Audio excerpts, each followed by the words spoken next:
നമസ്കാരം. LG vision വാർത്തകളിലേക്ക് സ്വാഗതം. പ്രധാന വാർത്തകൾ. വൈപ്പിൻ കുഴിപ്പള്ളിയിൽ വനിതാ ഓട്ടോ ഡ്രൈവർക്ക് ക്രൂരമർദ്ദനം. തിങ്കളാഴ്ച രാത്രിയിൽ ഓട്ടോയിൽ കയറിയ 3 പേർ ചേർന്ന് കുഴിപ്പള്ളി ബീച്ചിലിട്ടാണ് മർദ്ദിച്ചത്.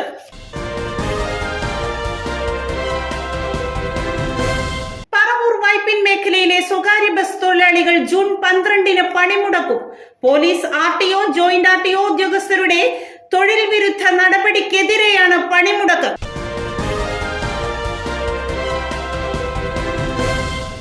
പറവൂർ സഹകരണ പരിശീലന കോളേജിൽ അധിക JDC ബാച്ചിന്റെയും പുതിയ ക്ലാസ് മുറികളുടെയും ഉദ്ഘാടനം നടന്നു. വാർത്തകളുടെ വിശദാംശങ്ങളിലേക്ക്. വൈപ്പിൻ കുഴിപ്പള്ളിയിൽ വനിതാ ഓട്ടോ ഡ്രൈവർക്ക് ക്രൂരമർദ്ദനം. തിങ്കളാഴ്ച രാത്രിയിൽ ഓട്ടോയിൽ കയറിയ 3 പേർ ചേർന്ന് കുഴിപ്പള്ളി ബീച്ചിലിട്ടാണ് മർദ്ദിച്ചത്.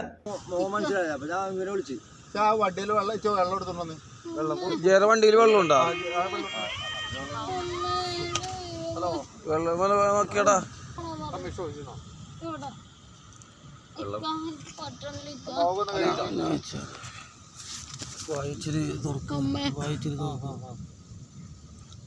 വൈപ്പിൻ ചെറുവൈപ്പ് സ്വദേശിനിയും കുഴിപ്പള്ളി സ്റ്റാൻഡിലെ ഓട്ടോ ഡ്രൈവറുമായ ജയയാണ് തിങ്കളാഴ്ച രാത്രി ഒരു സംഘം ക്രൂരമായി ആക്രമിച്ചത്.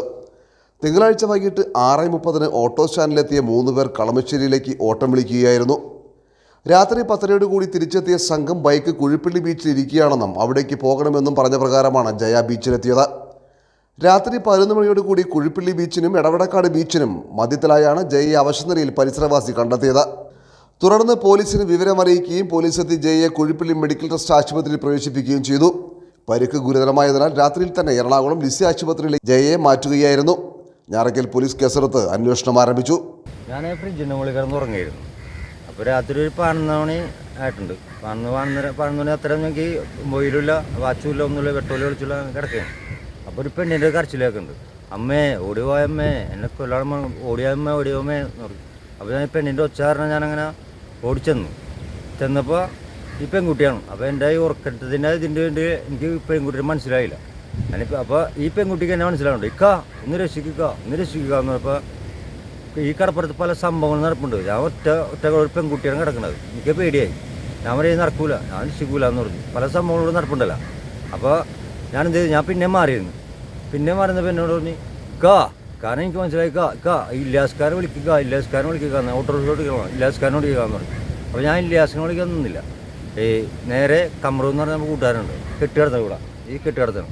അവനെ പോയി വിളിച്ച് അവൻ്റെ അപ്പോൾ രാത്രി വെട്ടം വിളിച്ചു അവൻ്റെ ഉണ്ടാവും. അവനിപ്പോൾ വിളിച്ച് അവൻ വന്ന് നോക്കിയപ്പോൾ ഈ പെൺകുട്ടിയാണ്. അപ്പോൾ ഇടിയുണ്ടത് ഇങ്ങനെ കയ്യും കാലൊക്കെ കുടിച്ച് ഇങ്ങനെ കിടക്കുകയാണ്. അങ്ങനെ ആദ്യം തന്നെ 100-ലേക്ക് വിളിച്ച് സാറന്മാർ കറക്റ്റായിട്ട് വന്നു, ഇല്ലാസ് വന്നു. പിന്നെ ഈ ഓട്ടോക്കാർ അവർ കൂട്ടുകാരന്മാർ രണ്ടുവരുന്നു. അങ്ങ് ആംബുലൻസ് വിളിച്ച് നേരെ ഈ മെഡിക്കൽ സ്റ്റേഷനിൽ കൊണ്ടുപോയി. 6 മണി 6:15 ആയപ്പോൾ 3 പിള്ളേർ വന്ന് നമ്മുടെ ഓട്ടോ സ്റ്റാൻഡിൽ നിന്ന് വന്ന് ഈ ഹോസ്പിറ്റലിൽ പോകണമെന്ന് പറഞ്ഞ് ഈ പെണ്ണിനെ ജയ എന്ന് പറഞ്ഞ പെണ്ണ് ഓടിക്കുന്ന വണ്ടിനെ വിളിച്ച് പോയതാണ്. ഇവർ നമ്മുടെ മെഡിക്കൽ ടെസ്റ്റ് ഹോസ്പിറ്റലിൽ ചെന്ന് അവിടെ ചെന്നപ്പോൾ ഇവർ പറഞ്ഞ് അവരുടെ ഒരു കൂട്ടുകാരൻ ഒരു ആക്സിഡൻ്റ് ആയിട്ട് കളമശ്ശേരി മെഡിക്കൽ കോളേജിലാണെന്ന് പറഞ്ഞു. അങ്ങനെ അത് ആ പെണ്ണിനെ വിളിച്ചുകൊണ്ട് ഒരു ഓട്ടം പോയതാണ്. അവിടെ പോയി തിരിച്ച് വരുന്ന വഴി ഏതോ പെട്രോൾ പമ്പിൽ കയറി 1 ലിറ്റർ പെട്രോൾ വാങ്ങിച്ച് അങ്ങനെ ആ വഴിയാണ് എടവനക്കാട് ചാത്തങ്ങാട് സെയ്ദ് മുഹമ്മദ് റോഡ് വഴി ചാത്തങ്ങാട് ബീച്ചിൽ വന്നിട്ട് എന്നെ ഒരു 11:52-54 ആയപ്പോൾ ഒരു 2 കോൾ മിസ് കോൾ കിടക്കാനുണ്ട്. ഞാനത് കേട്ടില്ലായിരുന്നു, ഫോൺ സൗണ്ട് കുറവായതിൻ്റെ പേരിൽ. അപ്പോൾ ഞങ്ങളുടെ അവിടെ ഒരു കൂട്ടുകാരൻ അവിടെ കടപ്പുറത്ത് വലയുടെ മുകളിൽ കിടന്ന് ഉറങ്ങുന്നുണ്ടായിരുന്നു. അപ്പോൾ ഇവനെ ഈ പെണ്ണിൻ്റെ ഒരു കരച്ചിൽ കേട്ടിട്ട് അയ്യോ എന്നുള്ള കരച്ചിൽ കേട്ട് ഇവൻ ചെന്നപ്പോൾ ഈ പെണ്ണ് ബോധമില്ലാണ്ട് ഇങ്ങനെ എഴുന്നേക്കാൻ പറ്റാത്ത രീതിയിൽ കിടന്നുകൊണ്ട് ഇല്യാസ് ഖാനെ വിളിക്കുക എന്നെ രക്ഷിക്കുന്നു പറഞ്ഞുകൊണ്ടാണ് ഈ പെണ്ണ് വിളിക്കണം. ഇല്യാസ് ഖാനെ വിളിക്കാന്ന് പറഞ്ഞാൽ ഞാനാണ് ഇല്യാസ് എന്ന് പറയുന്ന ആൾ. ഇവിടെ ഓട്ടോറിക്ഷ ഒരുമിച്ച് കൂട്ടത്തിൽ ഓട്ടോറിക്ഷ ഓടിക്കുന്ന ആളാണ്. അപ്പോൾ എൻ്റെ വീടും അവിടെ അടുത്ത് തന്നെയാണ്. അങ്ങനെ അവൻ വന്ന് എൻ്റെ വീട്ടിൽ വന്ന് വിളിക്കാൻ വന്നപ്പോൾ എൻ്റെ വേറൊരു കൂട്ടുകാരനെ വിളിച്ചിട്ടാണ് ചെന്ന് കഴിഞ്ഞപ്പോൾ ഈ പെണ്ണ് മണ്ണിൽ അനങ്ങാൻ പറ്റാത്ത രീതിയിൽ കിടന്നിട്ട് പിന്നെ ഓടി വന്ന് വീണ്ടും എന്നെ വന്ന് കൊണ്ടുപോയി. അപ്പോൾ ആ സമയം ഏകദേശം ഒരു 12:45 മണി ആവണം.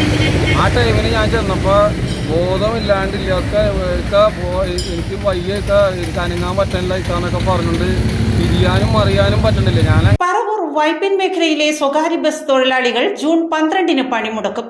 പോലീസ്, RTO, ജോയിന്റ് RTO ഉദ്യോഗസ്ഥരുടെ തൊഴിലാളി വിരുദ്ധ നടപടിക്കെതിരെയാണ് പണിമുടക്കം. പറവൂർ വൈപ്പിൻ മേഖലയിലെ സ്വകാര്യ ബസ് തൊഴിലാളികളെ പോലീസ്, RTO ഉദ്യോഗസ്ഥർ അന്യായമായി പീഡിപ്പിക്കുന്നെന്ന് ആരോപിച്ചാണ് സ്വകാര്യ ബസ് തൊഴിലാളികൾ ജൂൺ 12-ന് പറവൂർ വൈപ്പിൻ മേഖലയിൽ പണിമുടക്കുന്നത്.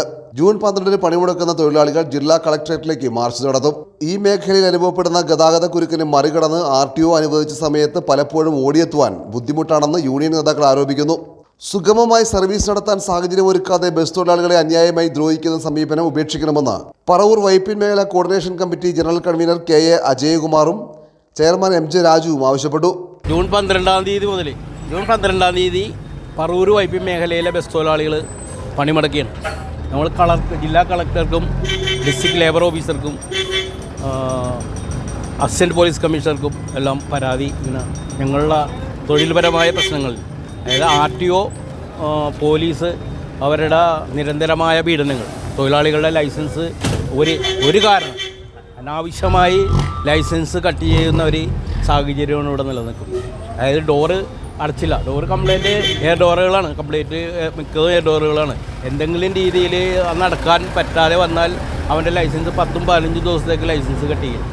അവൻ പണിയെടുക്കണ്ട, അവൻ്റെ കുടുംബം പട്ടിണി ആയിക്കോട്ടെ എന്നാണ് അധികാരികളുടെ തീരുമാനം. അത് ഫൈൻ അടക്കുന്നുണ്ട്, അവർ ആ ക്ലാസ്സുകളിൽ അറ്റൻഡ് ചെയ്യുന്നുണ്ട്, എല്ലാം ചെയ്യുന്നുണ്ട്. എന്നിട്ടും ലൈസൻസ് കട്ട് ചെയ്യണം. ഉടമയ്ക്കെതിരായിട്ട് ഉടമയ്ക്ക് യാതൊരു പ്രശ്നങ്ങളുമില്ല, ഒന്നുമില്ല. തൊഴിലാളികളാണ് ഇതിൻ്റെ ദുരിതം അനുഭവിക്കുന്നത്. അത് ഞങ്ങൾ കളക്ടറുടെയും ലേബർ ഓഫീസറുടെയും ഒക്കെ മുമ്പിൽ ഈ വിഷയം അവതരിപ്പിച്ചിട്ട് ഇന്നുവരെ അവരൊരു അനുകൂലമായ തീരുമാനത്തിലേക്ക് വന്നിട്ടില്ല. നാളെ ഇപ്പോൾ ചർച്ചയ്ക്ക് 11 മണിക്ക് വിളിച്ചിട്ടുണ്ടെങ്കിലും ലേബർ ഓഫീസറെ ചർച്ചയ്ക്ക് വിളിച്ചേക്കുന്നത്. RTOയും പോലീസുമാണ് ഞങ്ങൾക്ക് എതിരായിട്ട് ഈ വിഷയത്തിൽ നിൽക്കുന്നത്. അവരാണ് ലൈസൻസ് കട്ട് ചെയ്യുന്നതും. പറവൂർ സഹകരണ പരിശീലന കോളേജിൽ അധിക JDC ബാച്ചിന്റെയും പുതിയ ക്ലാസ് മുറികളുടെയും ഉദ്ഘാടനം നടന്നു. സംസ്ഥാന സഹകരണ യൂണിയൻ മാനേജിംഗ് കമ്മിറ്റി അംഗം VM ശശിയാണ് ഉദ്ഘാടന കർമ്മം നിർവഹിച്ചത്. സംസ്ഥാന സഹകരണ യൂണിയന്റെ നിയന്ത്രണത്തിലുള്ള പറവൂർ സഹകരണ പരിശീലന കോളേജിൽ പുതിയ ഒരു ക്ലാസ് മുറി കൂടി പ്രവർത്തനം ആരംഭിച്ചു. അധിക JDC ബാച്ചിന്റെയും പുതിയ ക്ലാസ് മുറിയുടെയും ഉദ്ഘാടനം സംസ്ഥാന സഹകരണ യൂണിയൻ മാനേജിംഗ് കമ്മിറ്റി അംഗം VM ശശി നിർവഹിച്ചു. ഈ പ്രാവശ്യം നമ്മുടെ അഡ്മിഷൻ എല്ലാം ഒരു അവസാന ഘട്ടത്തിൽ എത്തുന്ന സന്ദർഭത്തിലാണ് ഇവിടെ അഡ്മിഷന് വേണ്ടി അപേക്ഷ നൽകിയിട്ടുള്ള ഒട്ടേറെ വിദ്യാർത്ഥികൾ അവർക്ക് അഡ്മിഷൻ ലഭിക്കാൻ ആവശ്യമായ സാഹചര്യമില്ല. നമുക്ക് HDCക്ക് 2 ബാച്ചും JDCക്ക് 1 ബാച്ചുമാണ് നിലവിലുണ്ടായിരുന്നത്.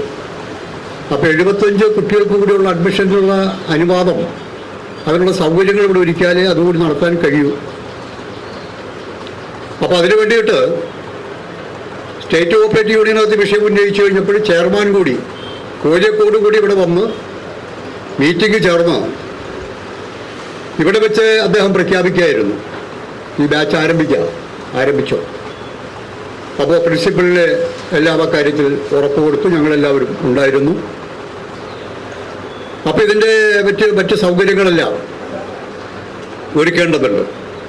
ഇവർ തുടക്കം കുറിക്കുമ്പോൾ ഒരു സംശയമുണ്ടായി, അടുത്ത ബാച്ച് കൂടി ആരംഭിക്കാൻ ആവശ്യമായ 75 കുട്ടികൾ ഇവിടെ ഉണ്ടാകുമെന്നുള്ള കാര്യത്തിൽ സംശയമുണ്ടായി. ആദ്യഘട്ടത്തിൽ മുഴുവൻ കുട്ടികളും ഉണ്ടായില്ല. അഡ്മിഷൻ ആരംഭിച്ച് കഴിഞ്ഞപ്പോഴാണ് ഓരോരുത്തരായി വരാൻ വേണ്ടി തുടങ്ങിയത്. പറവൂർ സർക്കിൾ സഹകരണ യൂണിയൻ അംഗം KB അറുമുഖൻ ചടങ്ങിൽ അധ്യക്ഷത വഹിച്ചു. ബഹുമാനപ്പെട്ട കോലിയക്കോട് കൃഷ്ണൻ നായർ ഉൾപ്പെടെ നേരിട്ട് പങ്കെടുത്തുകൊണ്ടാണ് ഇതിന് തുടക്കം കുറിച്ചുകൊണ്ടുള്ള അത് സഹായകരമായ രീതിയിൽ ഇത് നടപ്പാക്കുന്നതിന് വേണ്ടിയിട്ടുള്ള എല്ലാ നിർദ്ദേശങ്ങളും പ്രോത്സാഹനങ്ങളും നൽകുന്ന വിധത്തിലുള്ള ഇടപെടലാണ് അദ്ദേഹത്തിൻ്റെ ഭാഗത്തുനിന്ന് ഉണ്ടായത്. അദ്ദേഹം നേരിട്ട് തന്നെ ഇതിൽ പങ്കെടുത്തുകൊണ്ടാണ് ഈ നിർദ്ദേശം വെക്കുകയും അത് ആ രീതിയിൽ നടപ്പാക്കാനുള്ള നടപടി തുടങ്ങിയത്. ഞങ്ങളും കുറച്ചും കൂടി ഒരു ആവേശത്തോടു കൂടി വലിയ രീതിയിലുള്ള പ്ലാനും പദ്ധതിയൊക്കെ തയ്യാറാക്കിയെങ്കിലും അത് ആ രീതിയിലേക്ക് പെട്ടെന്ന് ഈ സന്ദർഭത്തിൽ കഴിയില്ല. നമുക്കത് അനുയോജ്യമായ കെട്ടിടം പുതുതായി ഉണ്ടാക്കി അതിൻ്റെ ക്ലാസ് റൂം ആരംഭിക്കാൻ കഴിയുന്ന വിധത്തിലേക്കുള്ള നടപടി ഭാവിയിൽ ഉണ്ടാകേണ്ടതുണ്ട്. എന്നാൽ അടിയന്തരമായി നമുക്കിപ്പോൾ പെട്ടെന്ന് ഈ ക്ലാസ് ആരംഭിക്കുന്ന സന്ദർഭത്തിൽ തന്നെ ഇതിൻ്റെ പൂർത്തീകരണം നടക്കണമെന്നുള്ള ലക്ഷ്യത്തിൻ്റെ അടിസ്ഥാനത്തിലാണ് ഞങ്ങൾ നിലവിലുള്ള സർക്കിൾ സഹകരണ യൂണിയൻ അംഗങ്ങൾ യൂണിയൻ അതിൻ്റെ കമ്മിറ്റി കൂടി, അതോടൊപ്പം തന്നെ അതിൽ നിന്നൊരു സബ് കമ്മിറ്റി എടുത്ത്, അതോടൊപ്പം തന്നെ അതിൻ്റെ ബന്ധപ്പെട്ട ടീച്ചർമാരുൾപ്പെടെ ആത്മാർത്ഥമായി അതിൻ്റെ സഹകരിച്ച് അതിൻ്റെ നിർദ്ദേശങ്ങൾ വെച്ച് ഏതാണ്ട് അതിലൊരു പൂർത്തീകരണം താൽക്കാലികമായിട്ടാണെങ്കിലും വലിയ തെറ്റില്ലാത്ത വിധത്തിലേക്കാണ് ഇപ്പോൾ സർക്കിൾ സഹകരണ യൂണിയൻ ചെയർമാൻ ഷൺമുഖദാസ് സഖാവ് പറഞ്ഞതുപോലെ വലിയ ആർഭാടമൊന്നുമല്ല. പക്ഷേ നമുക്കിത് അത്യാവശ്യം പ്രയോജനപ്പെടുത്തി നമുക്ക് ഈ ക്ലാസ് ആരംഭിക്കണം. നമുക്ക് വലിയ ആർഭാടം അല്ലെങ്കിലും കുട്ടികൾക്ക് അത് വലിയ പ്രയോജനം ചെയ്യുന്ന വിധത്തിലേക്കുള്ള ഒരു സാഹചര്യം സംജാതമായിട്ടുണ്ട്. വളരെ അഭിമാനപൂർവ്വം നമുക്കത് ആ രീതിയിൽ നമുക്ക് എന്നും സ്മരിക്കാൻ കഴിയുന്ന വിധത്തിലേക്കുള്ള ഒരു സാഹചര്യമുണ്ട്. കാരണം മുൻ സർക്കിൾ സഹകരണ യൂണിയൻ ചെയർമാൻ MK ബാബു, വിവിധ സർക്കിൾ സഹകരണ യൂണിയൻ ചെയർമാൻമാരായ TS Shanmukhadas, KK Sivan, VK Ummer, Paravur സഹകരണ assistant director MR Thara, assistant registrar TM Shajid തുടങ്ങിയവർ സംബന്ധിച്ചു. വിവിധ ജില്ലകളിലായി നിരവധി തട്ടിപ്പുകൾ നടത്തിയ പ്രതിയെ പറവൂർ പോലീസ് പിടികൂടി. കൊച്ചി മരടിൽ താമസിക്കുന്ന തിരുവനന്തപുരം സ്വദേശി ഷൈൻ ശക്തിവാലനാണ് പിടിയിലായത്. മെഡിസിന് സീറ്റ് വാഗ്ദാനം ചെയ്ത് പണം തട്ടിയ കേസിലാണ് മരട് ഷൺമുഖം റോഡിൽ ലോറൻസ് വീട്ടിൽ താമസിക്കുന്ന ആറ്റിങ്ങൽ ചിറയൻകീഴ് പുളിയൻമൂട് ഭാഗം സ്വദേശി അമ്പാടി കോളനി വീട്ടിൽ ഷൈനെ പറവൂർ പോലീസ് പിടികൂടിയത്. കൈതാരം സ്വദേശിനിയായ പരാതിക്കാരിയുടെ മകൾക്ക് പ്രധാനമന്ത്രിയുടെ പാവപ്പെട്ടവർക്കുള്ള പദ്ധതിയുടെ ഭാഗമായി മൽദോവയിൽ MBBSൽ സീറ്റ് തരപ്പെടുത്തി നൽകാമെന്ന് പറഞ്ഞ് വിശ്വസിപ്പിച്ചാണ് പണം തട്ടിയത്. പലതവണയായി 3,58,000 രൂപയാണ് ഷൈൻ കൈപ്പറ്റിയത്. തുടർന്ന് പരാതിക്കാരിയുടെ മകൾക്ക് സീറ്റ് നൽകുകയും ചെയ്തില്ല. കേരളത്തിലെ വിവിധ പോലീസ് സ്റ്റേഷനുകളായി നിരവധി തട്ടിപ്പ് കേസുകൾ ഇയാൾക്കെതിരെ രജിസ്റ്റർ ചെയ്തിട്ടുണ്ട്.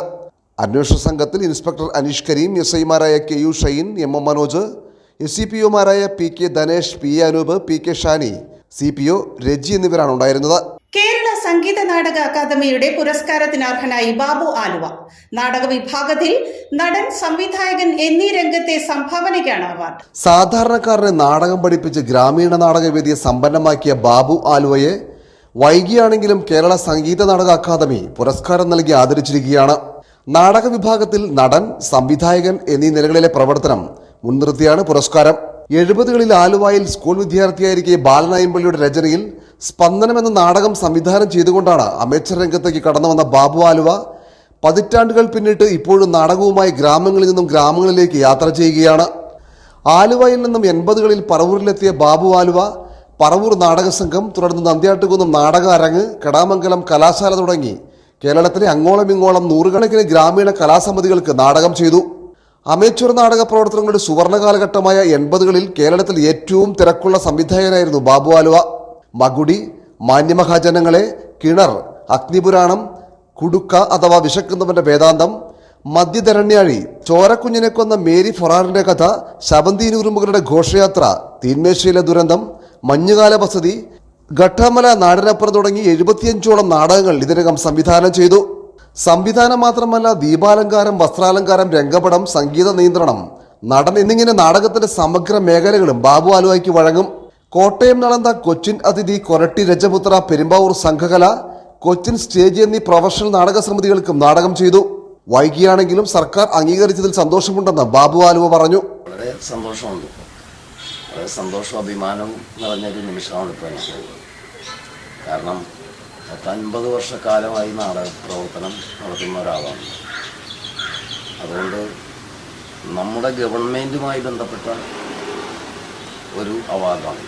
ഇതിൻ്റെ വില വളരെ വലുത് തന്നെയാണ്. അതിലേറെ സന്തോഷിക്കുന്ന അഭിമാനം. ഞാൻ കൂടുതലും ഗ്രാമങ്ങളെ എയിം ചെയ്തുകൊണ്ട് തൊഴിലാളികൾ,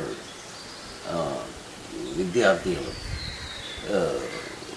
അങ്ങനെ ആ ഒരു മേഖലയിലുള്ള അവരെ സംഘടിപ്പിച്ചുകൊണ്ട് നാടകം ചെയ്യുക, ഗ്രാമീണ നാടകവേദിയെ വളർത്തുക, ഇതായിരുന്നു എൻ്റെ ലക്ഷ്യം.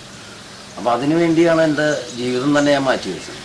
അത് കേരളത്തിൻ്റെ അങ്ങോളം ഇങ്ങോളം ഞാൻ യാത്ര ചെയ്ത് നാടകം ചെയ്തിട്ടുണ്ട്. അപ്പോഴൊക്കെ എനിക്ക് കിട്ടുന്നത് സാമ്പത്തികമല്ല, അതിനപ്പുറം ഒരു കൂട്ടായ്മയുടെ അതിസുന്ദരമായ സ്നേഹവും ബഹുമാനവും, അതൊക്കെയാണ് ഏറ്റവും കൂടുതലായിട്ട് എന്നെ സന്തോഷിപ്പിച്ചത്. പിന്നെ ഈ പറയുന്ന നാടകത്തെ സ്നേഹിക്കുന്ന ഒരുപാട് സുഹൃത്തുക്കളോട്, ഒരുപാട് നാടകകൃത്തുക്കൾ, ഒരു സാങ്കേതിക വിദഗ്ധർ, ഇവരോടൊക്കെ ഈ നിമിഷത്തിൽ എനിക്ക് അപാരമായ സ്നേഹവും നന്ദിയും കടപ്പാടും എല്ലാം എനിക്ക് പറയാനുണ്ട്. കാരണം അവരുടെയൊക്കെ ഒരു ബലമാണ് എന്നെ ഇപ്പോൾ ഈ അവാർഡിന് അർഹമാക്കിയത് തന്നെ.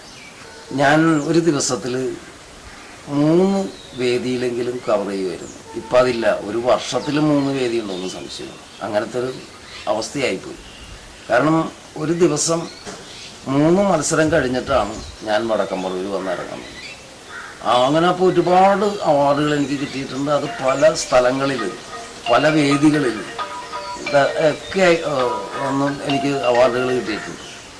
ചെറുതും വലുതുമായ അവാർഡുകൾ. കേരളത്തിന് പുറത്തും ഞാൻ അവാർഡുകൾ ഒരുപാട് എനിക്ക് കിട്ടിയിട്ടുണ്ട്. സംവിധായകനായിട്ട് എന്നെ തിരഞ്ഞെടുത്തിട്ടുണ്ട്. എന്നെ കേരളത്തിന് പല സ്ഥലങ്ങളിലും എന്നെ എത്തിച്ചത് PM താജിൻ്റെ കുടുക്ക അഥവാ വിശക്കുന്നവൻ്റെ വേദാന്തം എന്ന നാടകമാണ്. കേരളം വ്യാപകമായി എനിക്ക് ചെല്ലാനും എനിക്ക് ഒരുപാട് നാടക പ്രവർത്തകരെ പരിചയപ്പെടുവാനും ഒക്കെ അവസരം ഉണ്ടാക്കിയത് ആ നാടകമാണ്. പിന്നെ അനവധി നാടകങ്ങൾ. ഇപ്പം ഞാൻ തന്നെ എനിക്കൊരു ലിസ്റ്റ് ഉണ്ടാക്കാൻ പറ്റാത്തൊരവസ്ഥ. ഏറ്റവും കൂടുതൽ നാടകം കളിച്ചിരിക്കുന്നത് നന്ദിയോട്ടുന്ന നാടകരംഗിൻ്റെ കിണറെന്ന് പറഞ്ഞ നാടകം. അതൊരുപാട് വേദികൾ. അതൊക്കെ ഒരു ദിവസത്തിൽ 3 വേദികളിലൊക്കെ മത്സരവേദിയിൽ പോയി അവാർഡും വാങ്ങി നമ്മുടെ പറവൂർ വന്നിട്ട്. അതാണ് ഏറ്റവും കൂടുതൽ നാടകങ്ങൾ ചെയ്യുന്നത്, നന്ദിയാട്ടുന്ന നാടകം. പിന്നെ തൊട്ടടുത്ത് നിൽക്കുന്നത് പറവൂർ നാടക സംഘത്തിൻ്റെ കുടുക്ക അഥവാ വിശക്കുന്നവൻ്റെ വേദാന്തം എന്ന് പറയുന്ന നാടകമാണ്. ഇതാണ് ഏറ്റവും കൂടുതൽ കളിച്ചിരിക്കുന്നത്. കാരണം എനിക്ക് പറയാനുള്ളത് ഒരുപാട് പേരുണ്ട്. ഞാൻ അതാണ് പറഞ്ഞ നാടകകൃത്തുക്കൾ, അനവധി നാടകകൃത്തുക്കളുടെ നല്ല രചനകളാണ് എന്നെ ഈ നല്ല സംവിധായകനാക്കി മാറ്റുന്നത്. അതോടൊപ്പം തന്നെ ഈ പറഞ്ഞ നടന്മാർ, നടികൾ, സാങ്കേതിക പ്രവർത്തകർ, ഇവരെല്ലാം ഞാൻ സ്നേഹത്തോടു കൂടി ഈ നിമിഷം ഓർക്കേണ്ടി. പ്രധാന വാർത്തകൾ ഒരിക്കൽ കൂടി. വൈപ്പിൻ കുഴിപ്പള്ളിയിൽ വനിതാ ഓട്ടോ ഡ്രൈവർക്ക് ക്രൂരമർദ്ദനം. തിങ്കളാഴ്ച രാത്രിയിൽ ഓട്ടോയിൽ കയറിയ 3 പേർ ചേർന്ന് Kuzhippally ബീച്ചിലിട്ടാണ് മർദ്ദിച്ചത്.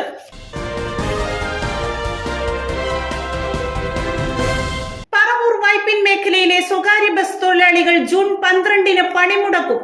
Police, RTO, joint RTO ഉദ്യോഗസ്ഥരുടെ തൊഴിൽ വിരുദ്ധ നടപടിക്കെതിരെയാണ് പണിമുടക്ക്.